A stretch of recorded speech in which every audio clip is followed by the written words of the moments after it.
စီရောကိုပိုင်ဆိုင်ထားတယ်ပါပဲ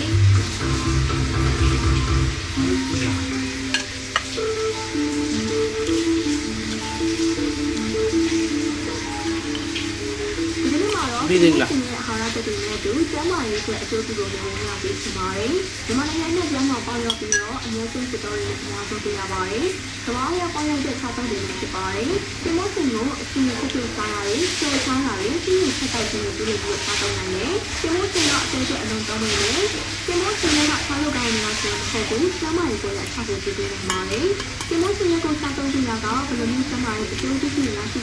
တာပြပြပေးချင်ပါတယ်ဒီမို့စဉ်ဆိုတာကဒီမို့စဉ်ရဲ့အကျိုးဖြစ်တဲ့အပင်ကြီးမျိုးပါရိုးရမှာအကျိုးတွေပါပြီးတော့အကျိုးလေးကတော့တိတိကျကျနဲ့ခံရရှိတယ်ဒီတော့ဒီမို့ကိုခံစားတယ်လေအပြီးနဲ့အခါကိုဆန်တိုင်းအကျိုးရစမ်းမှန်တဲ့အသုံးပြုကြပါတယ်ဒီမို့စဉ်မှာအဆုလေးခါရတဲ့လေးပေါင်းနေပါတယ်ဗီတာမင် C ဗီတာမင် A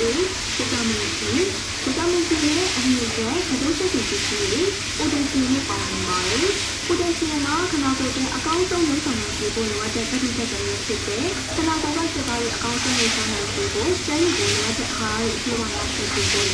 အာရုံကြောကိုပြုလို့ဆန္ဒတွေသိချင်တဲ့ဆန္ဒတွေနဲ့နှလုံးကအကျိုးတွေကိုစမ်းမပြီးတော့နောက်ပြီးတော့သိတော့ကျင်းဖို့သိနေပြီးတော့အတွက်အဓိကလုပ်ဆောင်ပေးရတဲ့ဆန္ဒကတော့ပိုတက်ဆီယမ်ဖြစ်ပါတယ်ပိုတက်ဆီယမ်ကပြီးတော့မရှိတဲ့အခါမှာဆိုရင်အာရုံရှိတယ်ခံစားရမယ်မအီမတာဖြစ်နေတဲ့ဆရာကကိုရင်းမှာပိုတက်ဆီယမ်ပမာဏနဲ့လောက်ရှိတဲ့အစောဆုံးလက္ခဏာမျိုးတစ်ခုဖြစ်ပါတယ်ဒီတော့ပိုတက်ဆီယမ်ကစတားရည်လှုပ်ရှားမှုကိုထိန်းညှိပြီးတဲ့အတွက်ကြောင့်ဖြစ်တဲ့ဒီမှာပိုတက်ဆီယမ်နဲ့လာတဲ့အခါမှာစတားတွေကတုံ့ဆက်အားနေသွားတတ်ပါတယ်ဒါလည်းရောဆိုမဟုတ်ပါဘူးဒီပိုတက်ဆီယမ်ဆောင်ကျင်းမှုကခနာကိုယ်ကအာဟာရချက်တွေအသုံးချနိုင်တဲ့ပုံစံနဲ့ပါနေပါတယ်ဒီလိုလည်းအင်မတန်ဖြစ်အောင်ခံစားရပါတယ်နောက်ပြီးတော့စက်တက်တာကလူကြီးတက်တဲ့ကျန်းမာရေးပြဿနာတွေပဲဖြစ်တဲ့ဆင်းရဲမှုများရဲ့စကားဆက်ဆံမှုတွေပဲဖြစ်ပါတယ်ဒီလိုပြရတဲ့ကြောင့်ကတော့ဒီနေ့မှာပိုတက်ဆီယမ်များတာပဲဖြစ်ပါတယ်စကားစိတ်ထဲမှာရှိနေတဲ့ပိုတက်ဆီယမ်တွေကအုံနောက်ကိုစကားတွေကိုကျန်းမာရေးလို့ပြောဆိုပြီးဒီလိုလုပ်ဆောင်မှုရှိနေမှာလူကြီးရဲ့စကားမျိုးဖြစ်မှာပါ